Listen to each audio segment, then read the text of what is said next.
Hallelujah, praise the Lord.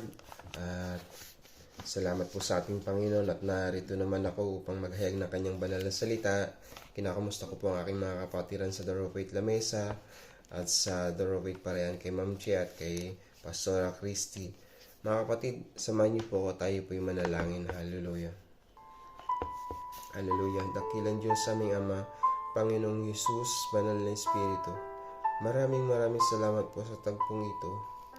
Narito po kami, pinupuri po namin at pinapasalamatan sa mga dakilang bagay na ginagawa niyo sa amin. Panginoon, hindi man kami karapat-dapat, ngunit palagi niyo pa rin kaming kinahabagan, Panginoon, sa lahat ng aming mga pagkukulang sa iyo, Panginoon. Narito po kami humihingi ng tawad sa lahat ng anong nagawa naming mga kasalanan. Kung nasaktan naman namin, Panginoon, ang inyong kalooban, Ama, Banal na Espiritu, Panginoong Hesus, patawarin niyo po kami. Kung nag-isip man kami ng masama laban sa aming kapwa, patawarin niyo po kami. Sa mga kilos namin na hindi naging kalugod-dugod sa inyo, patawarin niyo po kami anumang nasambit ng aming mga labi na nakasakit ng damdamin. Patawarin niyo po kami, Panginoon. Panginoon, narito po ako. Nagpapabalot ng iyong banal na dugo, Panginoong Hesus. Tulungan niyo po ako. Wala po akong magagawa. Wala po akong kakayahan kapag hindi mo ako sasamahan. Banal na Espiritu, tulungan niyo po ako. Maging aking mga kapatid na makikinig ng iyong mga banal na salita.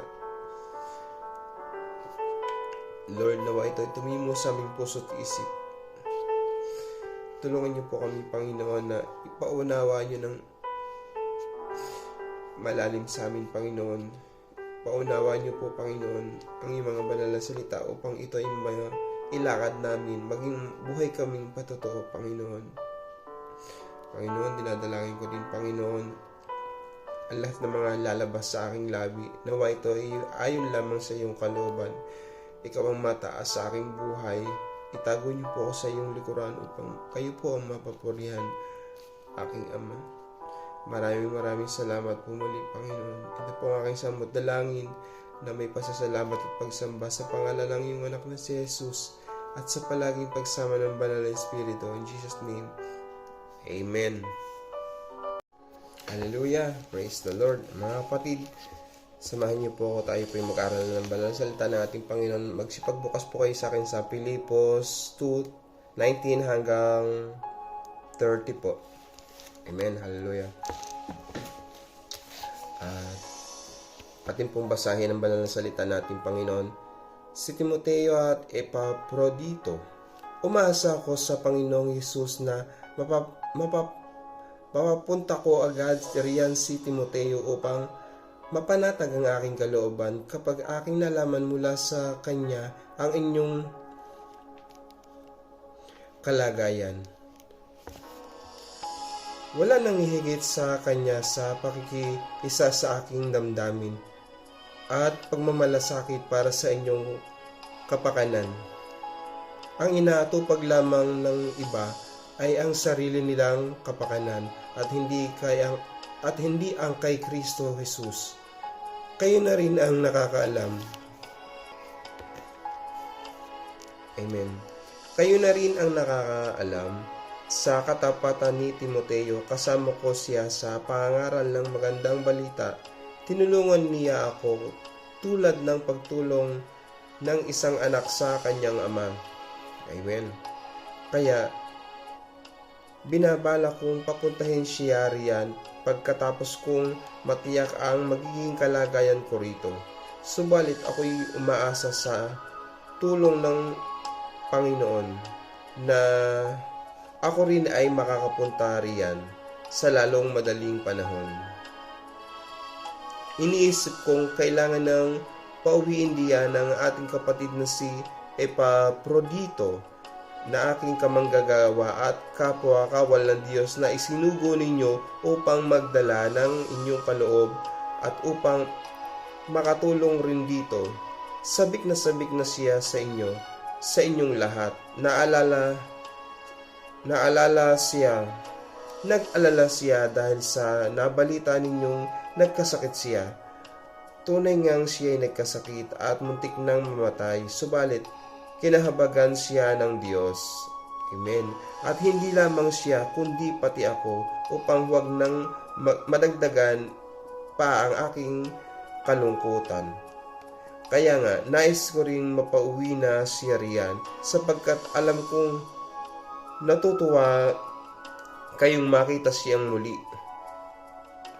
Sa gayon, nawawala na ang aking kalungkutan. Kaya tanggapin ninyo siya ng buong galak bilang isang tunay na lingkod ng Panginoon. Igalang ninyo ang mga taong tulad niya sapagkat muntik na siyang mamatay alang-alang sa gawain para kay Kristo. Itinaya niya ang kanyang buhay sa paglilingkod sa akin upang mapunuan ang inyong kakulangan sa akin. Amen. Purihin ang paggawasan ng banal na salita ng ating Panginoon. Amen. Praise the Lord. Tunay na napakabuti ng ating Panginoon. Ang tagpo pong ito ay napakaganda na kung ating pong mapapansin, nandito po yung pagmamalasakit sa kapwa at pag-ibig sa Diyos. Amen. Ng mga tunay na mga kamanggagawa ng Diyos. Amen. Pansinin po natin ang karakter ni Timoteo at ni Epaprodito. Amen. Sila po yung mga naging katuwang ni Pablo sa paglilingkod sa ating Panginoon, na tunay naman na ang mga taong ito'y totoong sumunod sa ating Panginoon, na totoong naglingkod, na totoong iginalang nila ang kanilang leader na ang leader na itinalaga ng ating Panginoon. Amen. Katulad nga po ng ating unang nabasa kanina na sa verse 19 hanggang 30 po, na napakadali naman po talagang unawain yung mga nakasulat dito sa tagpong ito. Sina Timoteo at Epaprodito, ang tunay na mga kamanggagawa na may malasakit sa ating Panginoon. Ulitin po nating basahin. Umaasa ako sa Panginoong Hesus na mapapapunta ko agad riyan si Timoteo upang mapanatag ang aking kalooban. Kapag aking nalaman mula sa kanya ang inyong kalagayan, wala nang higit pa sa kanya sa pakikiisa sa aking damdamin at pagmamalasakit para sa inyong kapakanan. Amen. Pansinin niyo po na talagang ang kanilang mga puso ay nagkakaisa na upang at naandun yung kagalakan sa paglilingkod sa ating Panginoon sa pamamagitan ng pagtulong sa mga tao. Amen. Dahil nga po, nasusulat po kung anong ginagawa mo sa kapwa mo ay siya mong ginagawa sa Diyos. Amen. At ang napakaganda po dito na binanggit ni Apostol Pablo na wala nang hihigit sa kanya sa pakikiisa sa aking damdamin at pagmamalasakit para sa inyong kapakanan. Amen. Pansinin niyo po talagang napakatapat ng alagad na ito. Sa verse 21 po ang sabi po dito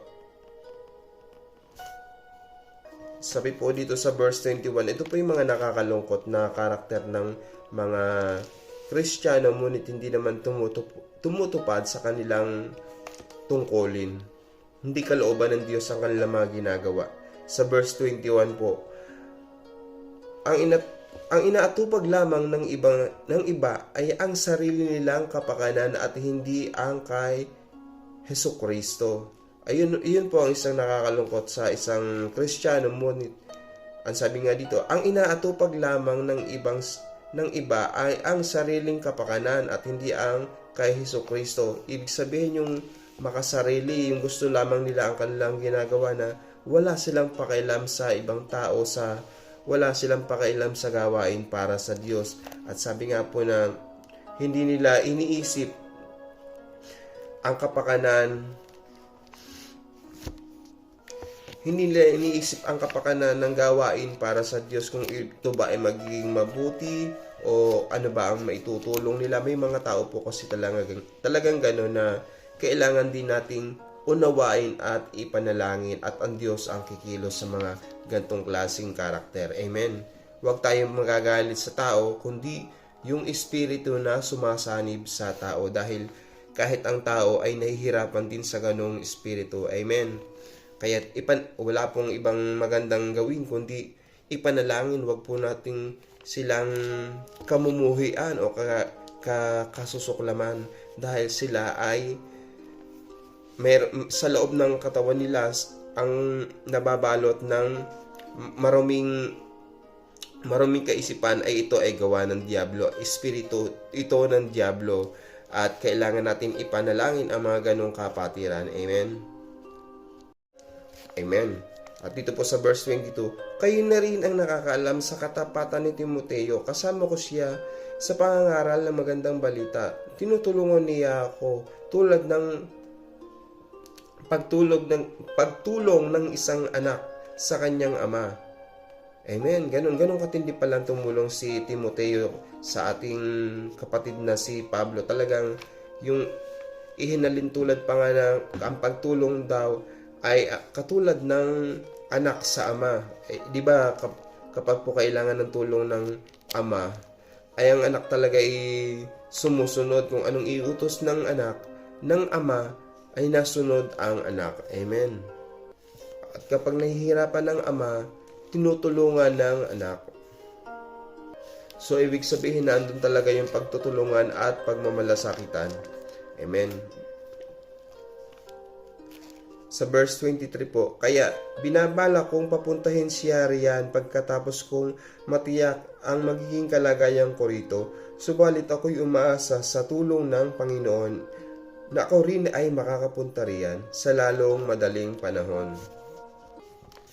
Verse 25, iniisip kong kailangan ng pauwiin diyan ng ating kapatid na si Epaprodito na aking kamanggagawa at kapwa-kawal ng Diyos na isinugo ninyo upang magdala ng kaloob at upang makatulong rin dito.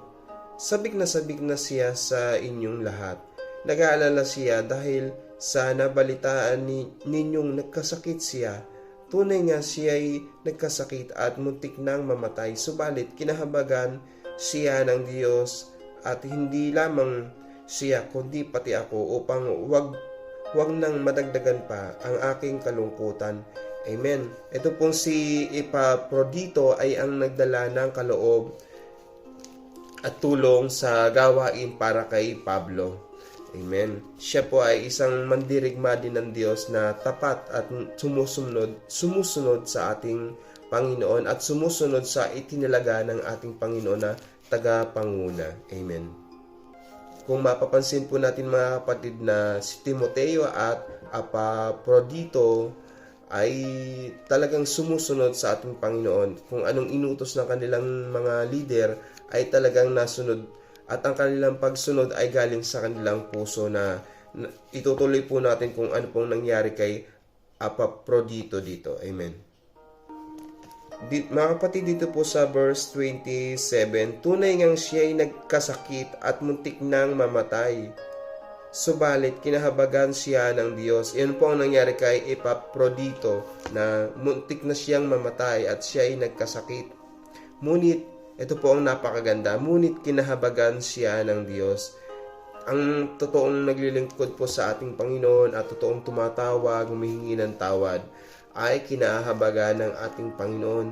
Paano ba tayo talaga kahabagan ng ating Panginoon na kung talagang seryoso tayo sa paghihingi ng tawad, kung ating mga sinasabi ay galing sa ating puso, hindi lamang sa ating labi.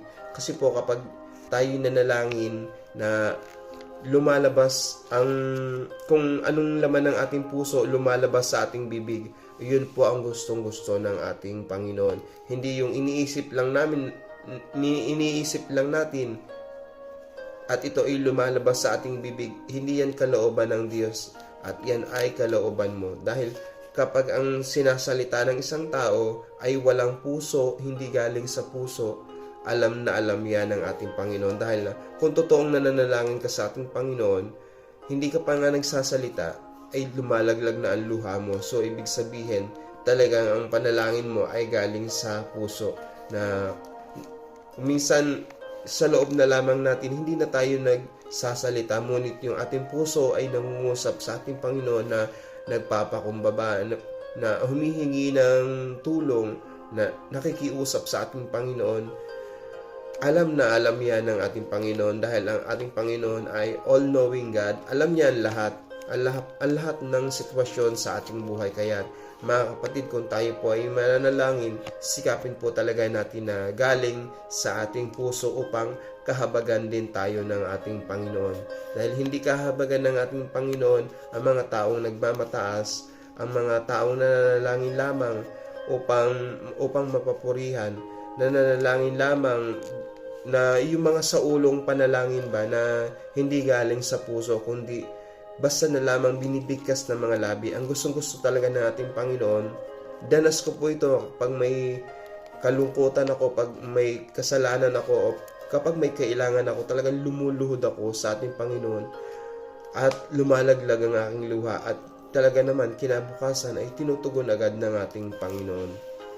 Amen. Ganun po dapat ang panalangin upang tayo kahabagan ng ating Panginoon, at kapag nakita ng ating Panginoon na totoo tayo na naglilingkod, totoo tayo sa ating mga kinikilos, ginagawa, at hindi yung nais natin ang nasusunod, dapat ang nais talaga ng ating Panginoon.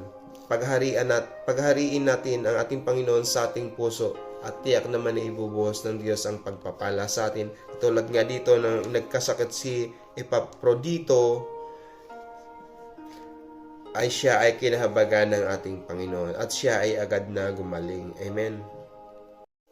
Amen. Ang sabi po dito sa verse 28, kaya nga nais ko rin makauwi na siya riyan, sapagkat alam kong natutuwa kayong makita siyang muli. Sa gayon, mawawala na ang aking kalungkutan. Kaya tanggapin ninyo siya ng buong puso at galak. Bilang isang tunay na lingkod ng Panginoon, igalang ninyo ang mga taong tulad niya, sapagkat muntik na siyang mamatay alang-alang sa gawain para kay Kristo Jesus. Itinaya niya ang kanyang buhay sa paglilingkod sa akin upang mapunuan ang aking kakulangan at kalungkutan. Amen. Praise the Lord. Tunay nga nakakatuwa na kapag may mga kamanggagawa ka ng mga karakter ay katulad ng kay Timoteo at Epaprodito, na itinataya talaga ang kanilang buhay na masunod lamang ang nais ng ating Panginoon, ang nais ng ating mga taga-pamuno, taga-panguna. At nawa magkaroon tayo ng ganitong espiritu na handang itaya ang kanyang buhay, handang sumunod hanggang sa huli, masunod lamang ang kalooban ng ating Panginoon. Ganito ang hinahanap at nais ng ating Panginoon sa ating mga buhay, sa ating mga kapwa kamanggagawa sa ating Panginoong Hesus. Na tunay naman na ang sarap naman talagang maglingkod sa ating Panginoon, na susundin mo yung mga tinalaga ng ating Panginoon na tagapanguna, tagapamuno sa isang iglesia, at ang sarap na gumagawa ka ng masaya na hindi napipilitan, katulad ng dalawang ito na si Timoteo at Epaprodito, na itinaya pa nga ang kanilang buhay, ang kanilang kalusugan ay talaga namang na talagang nagkasakit si Epaprodito at muntik na nga pong namatay at kinahabagan ng ating Panginoon. Na totoo naman na kapag ikay naglilingkod sa ating Panginoon, na huwag ka nang mangangamba, dahil kung anumang danasin mo na pagsubok, kahirapan o sakit, ang Diyos lamang ang tutulong sa atin. Kaya mga kapatid, tuloy lang tayo sa paglilingkod at huwag tayong aasa sa tao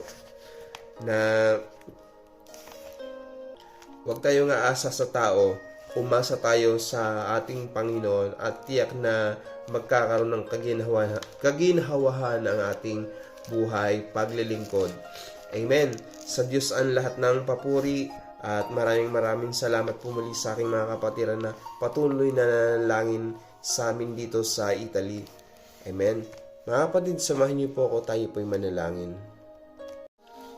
Amen. Hallelujah. Praise the Lord.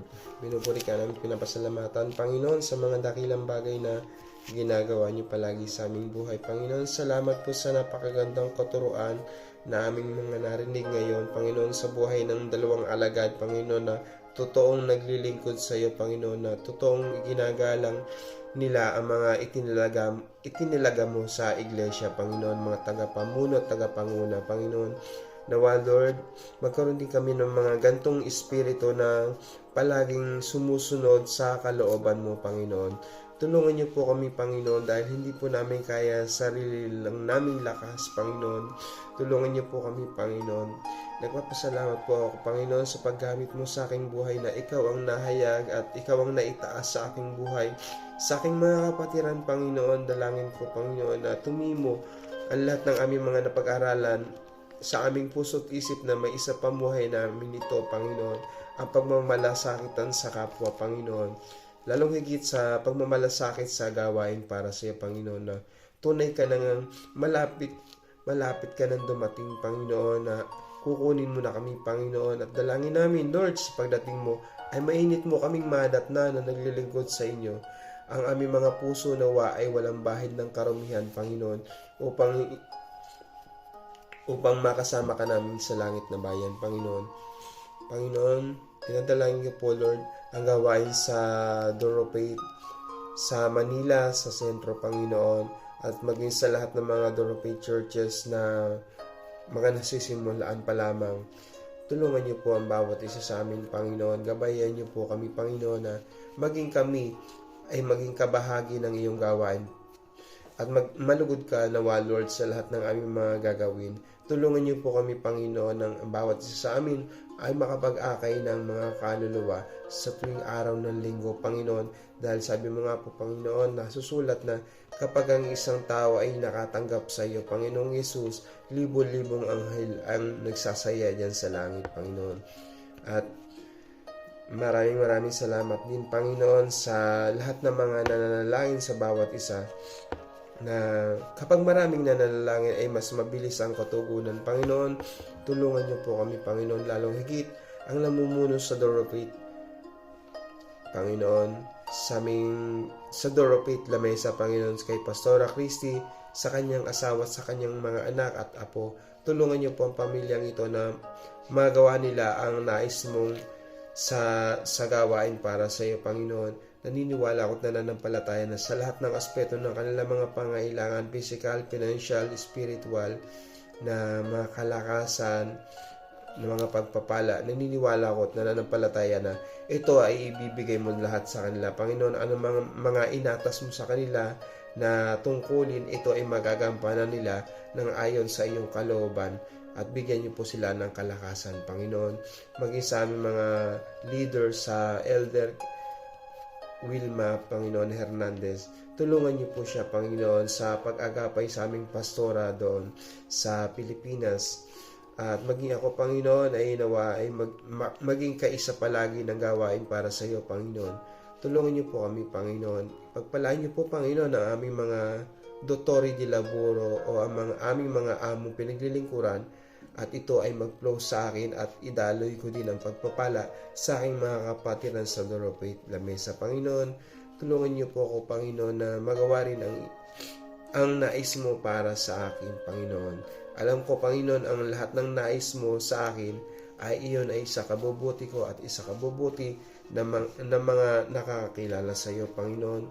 Tulungan niyo po ako, Panginoon, na kalooban mo ang mangyari sa aking buhay. Dinadalangin ko din, Panginoon, ang mga batang may karamdaman, ang mga senior citizen, ang mga kababaihan, kalalakihan sa aming sambahayan sa Doropate Lamesa.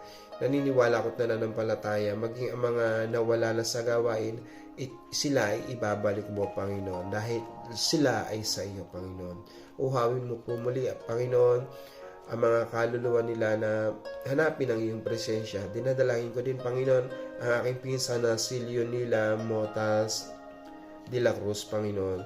Nawa, Lord, siya po ay makaranas ng iyong himala sa kanya, sa gagawin sa kanya, Panginoon, sa kanyang puso, Panginoon. Nawa, Lord, ang lahat ng mga cells na hindi na nagpapangsyon ng maayos sa kanyang buong katawan, ay ito ay inayos mo na, Panginoon. Marcos 11:24, na walang mahirap sa iyo, Panginoon. Tunay na ikaw ay mabuti sa lahat ng mga may karamdaman at sa lahat ng mga nangangailangan. Maraming salamat po muli, Panginoon, maging sa mga nagpapaawit sa amin sa mga music ministry, Panginoon.